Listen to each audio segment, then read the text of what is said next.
अब question number 5, Mrs. Amin Khan, a sole trader, uses 3-column cash book. On Feb 1st, 2017, he has cash on hand 50,000 and cash at bank 30,000. During the month of Feb 2017, her completed the following transactions. ठीक है, ये कुछ balances दिए हुए हैं और फिर transactions हैं उनकी, और ये requirement का है. Requirement में हमसे 3-column cash book का है और हमें balances भी करने हैं. ठीक है,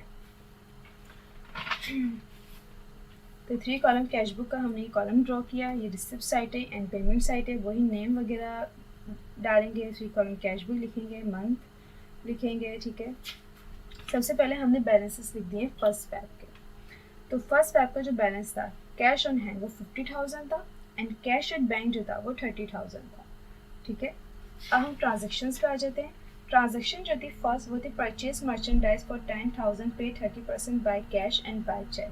परचेज हुई थी मर्चेंडाइज 10,000 की, 30% कैश दे दिया एंड बाकी का जो 70% है वो थ्रू चेक उसकी पेमेंट हुई है. ठीक है, तो ये पेमेंट साइड पर हम इसको रिकॉर्ड करेंगे 3rd Feb परचेजेस. तो 3,000 का कैश दे दिया एंड 7,000 बैंक में इसलिए लिखें क्योंकि 7,000 इन्होंने पेमेंट जो करी वो थ्रू चेक करी. तो 10,000 का 30% जो आएगा वो 3,000 आएगा एंड 70% जो आएगा वो 7,000 आएगा. कि आधी पेमेंट जो है वो कैश के जरिए हुई है और आधी पेमेंट इसकी थ्रू चेक हुई है. ठीक है, 7,000.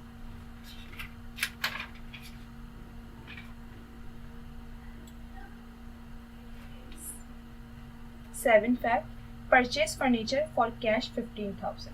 ये बहुत सिंपल है, बस हमने क्या करा 7 Feb लिखा, फर्नीचर लिखा और 15,000 कैश लिखा है. क्योंकि परचेज हुआ फर्नीचर तो कैश गया, इसलिए पेमेंट साइड पर हम लिखेंगे कैश 15,000 का और यहाँ पे फर्नीचर लिख दिया हमने. ठीक है, 14 Feb sold goods for cash 55,000, 1/4 of which the deposit in the bank same day. Sold goods हुई थी कैश के लिए 55,000 की, जिसका 1/4 जो है ना वो उसी दिन डिपॉजिट करा दिया है बैंक में. ठीक है, और बाकी का जो 1/4 मतलब देखिए 1/4 मैंने आप लोगों को बताया था कि 55,000 के जो हैं वो 4 हिस्से करेंगे हम. ठीक है, 4 हिस्से करेंगे. ठीक है, तो उसका जो एक हिस्सा है वो हमने बैंक में डिपॉजिट करा दिया और बाकी के जो 3 हिस्से हैं वो अपने हाथ में रखा कैश में. ठीक है, तो ये रिसिप्ट साइड पे इसको जो है वो करेंगे. तो किस तरीके से करेंगे, जैसे 14 Feb सेल्स लिखा, तो जो 55,000 का 1/4 आया वो आया 13,750 रुपीज़ जो कि बैंक में, और जो 1/3 है वो 41,250. मतलब 1/4 का मतलब कि जो अमाउंट है आपकी उसके आप 4 हिस्से करें, जिसका एक हिस्सा 1/4 का मतलब है उसका 4 हिस्सों में से एक हिस्सा जो है वो हमने बैंक में डिपॉजिट करा दिया. बाकी के जो 3 हिस्से बचे, ठीक है, वो हमने अपने हाथ में रखे. ठीक है, इसका ये तो आप सिंपल है 55,000 को डिवाइड करिएगा 4 से, जो आपकी अमाउंट आएगी वो आपने बैंक के कॉलम में लिखनी है. ठीक है, फिर इस अमाउंट को 55,000 से आप माइनस कर देंगी तो वो जो अमाउंट आएगी वो आपने कैश के कॉलम में लिखनी है 41,250 रुपीज़. ठीक है, इसके बाद 19 Feb advice receive from bank that the customer mister Hasan Mansoor has made direct deposit in bank. एक हसन मंसूर हैं जिन्होंने डायरेक्ट डिपॉजिट किया है 10,000 का. ठीक है, किसके, नरमीन के अकाउंट में जो है वो डायरेक्ट डिपॉजिट हुए हैं 10,000. तो इसकी भी रिसिप्ट साइड पे इसको मेंशन करेंगे हम कि 19 Feb को अकाउंट रिसीवेबल ही कहेंगे इसको. ठीक है, और 10,000 जो है वो इनके बैंक में डायरेक्ट डिपॉजिट हुए हैं, तो इसलिए बैंक के कॉलम में 10,000 आएंगे. ठीक है, डायरेक्ट डिपॉजिट का मतलब यही होता है कि जो है वो किसी से पैसे लेने थे तो उन्होंने इनके बैंक में डिपॉजिट करा दिए. इन्होंने चेक रिसीव नहीं करा, इन्होंने जो किसी से भी इनको जो मतलब रिसीव करने थे पैसे उसने इनके अकाउंट में डायरेक्ट डिपॉजिट करा दिए. तो डायरेक्ट डिपॉजिट की एंट्री है कि यहाँ पे अकाउंट रिसीवेबल आ जाएगा. ठीक है, एंड 10,000 बैंक के कॉलम में आएगा.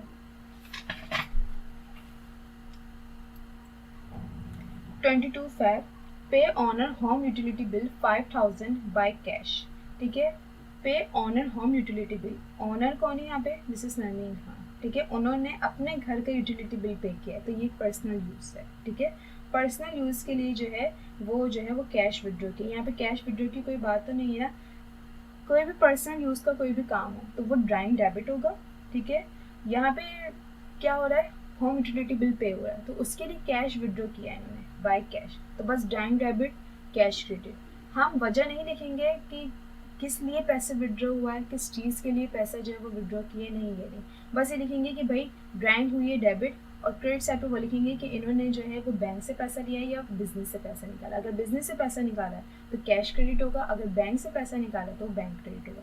तो यहाँ पे पे हुआ है honours home utility bill 5000 by cash, तो इसकी सिंपल एंट्री होगी drawing debit cash credit.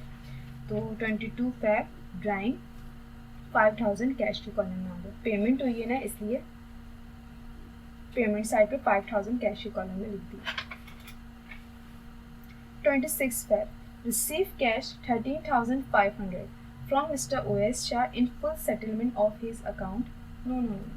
24 Feb की रह गई है ट्रांजेक्शन, ये 22 Feb तक हो गई थी। 24 Feb पे withdraw cash from bank 8000 for office use.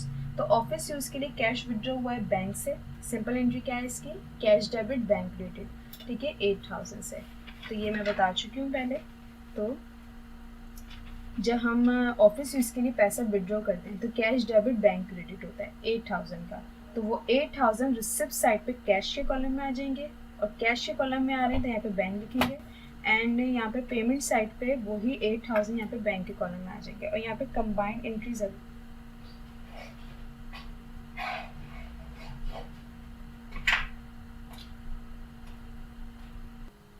अच्छा जी, तो हम 24 Feb पे थे कि withdraw cash from bank 8000 for office use. तो ऑफिस यूज़ के लिए अगर कैश विड्रॉ करते तो उसकी सिंपल एंट्री होती है कैश डेबिट बैंक क्रेडिट। ये कंबाइंड एंट्री है, ठीक है। तो इसके लिए हम क्या करेंगे कि 24 Feb कैश डेबिट है, इसे रिसिप्ट साइड पे कैश के कॉलम में 8000 आ जाएंगे और यहाँ पे बैंक लिख दिया जाएगा और कंबाइंड का सी बना दिया जाएगा, ठीक है। फिर यही 8000 जो है वो 24 Feb कैश करके कंबाइंड एंट्री करके 8000 बैंक के कॉलम में आ जाएंगे, क्योंकि ये कंबाइंड एंट्री है। ये जो है वो कैश विड्रॉ हुआ है ऑफिस यूज़ के लिए, तो यहाँ पे कैश डेबिट हुआ था और बैंक क्रेडिट हुआ था, तो इसलिए ये 8000 कैश के कॉलम में आएंगे और यही 8000 यहाँ पे बैंक के कॉलम में आएंगे पेमेंट साइड पे और यहाँ पे रिसिप्ट साइड पे। और ये बैंक के कॉलम में इसलिए कैश लिख दिया जाएगा और ये कैश के कॉलम में इसलिए यहाँ पे बैंक लिख दिया जाएगा, ठीक है। फिर 26 Feb पे receive cheque 13,500 from mister OS Shah in full settlement of his account 14,000 का एक चेक था जिसकी सेटलमेंट जो हुई है ना वो 13,500 में हो गई है, ठीक है। और ये रिसीव हुआ है कैश, ठीक है। तो इट्स मीन कोई सेल्स वगैरह की थी जिसके पैसे अब मिल रहे हैं, और जो पैसे हमें लेने थे वो 14,000 लेने थे लेकिन हमने कम लिए, तो ये सेल्स है तो फिर सेल डिस्काउंट हुआ। ये जो भी इसका डिफरेंस होगा 500 का है डिफरेंस, तो वो सेल डिस्काउंट होगा। तो सेल डिस्काउंट कहाँ था, रिसिप्ट साइड पे। तो हमने लिखा 26 Feb अकाउंट रिसीवेबल है, 500 का सेल डिस्काउंट हो गया और 13,500 कैश के कॉलम में आ गए, ठीक है। एंड 28 Feb ये लास्ट ट्रांजेक्शन है, issue a cheque to mister Akbar Khan for 11,000 in full settlement of his account of 12,000, ठीक है। चेक इशू हुआ है मिस्टर अकबर खान को 11,000 का इन फुल सेटलमेंट हुई है ऑफिस अकाउंट ऑफ 12,000 का एक अकाउंट था, ठीक है, जिसकी फुल सेटलमेंट 11,000 में हो गई है, ठीक है।